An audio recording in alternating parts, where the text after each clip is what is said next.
对，这个也要强调一下哦。看到咳血，请大家不要紧张，因为我们其实门诊会看很多人来的时候就跟我说他咳血，然后他非常的害怕。那我们一般指的咳血哈，指的是真的是由呼吸道咳出来的。那肺部如果今天是有问题造成咳血，这个痰这个血它有一点点特征，这给大家参考。第一个，它的血量会比较多，而不是说你是一口痰里面只有少数的血丝，你都只看到一点点血丝，大部分都不是，大部分可能都是一些微血管破裂之后的这个轻微的出血。第二个，血被你咳出来之前，应该会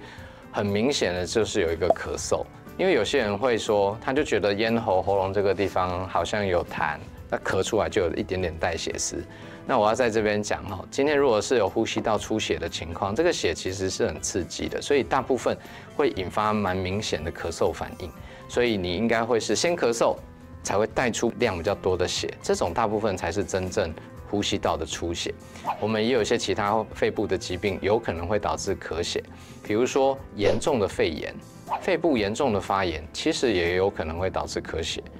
那肺结核这样子的慢性感染，它也有可能会导致咳血。那有一些人是他的肺部有一些结构上的破坏，我们叫做支气管扩张症。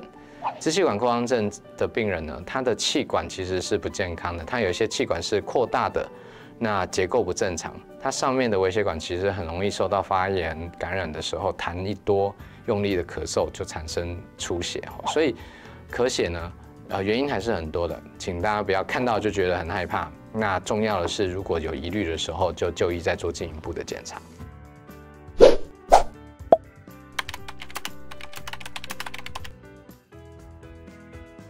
最常见的这个肺癌引起的症状，大概不外乎几个。第一个是一些慢性咳嗽。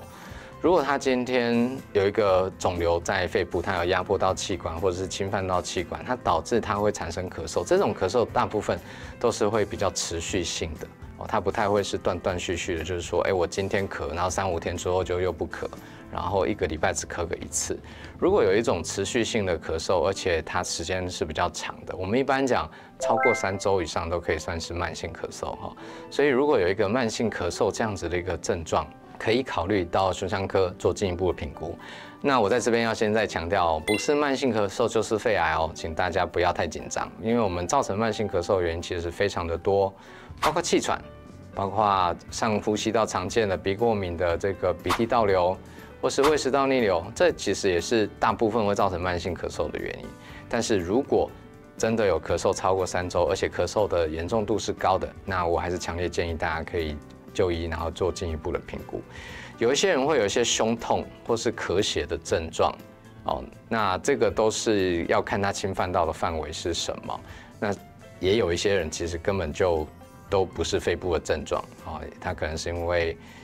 转移到其他的地方产生的症状，他才来就医的。所以这个有时候呢，早期症状呢，的确不是那么好去区分。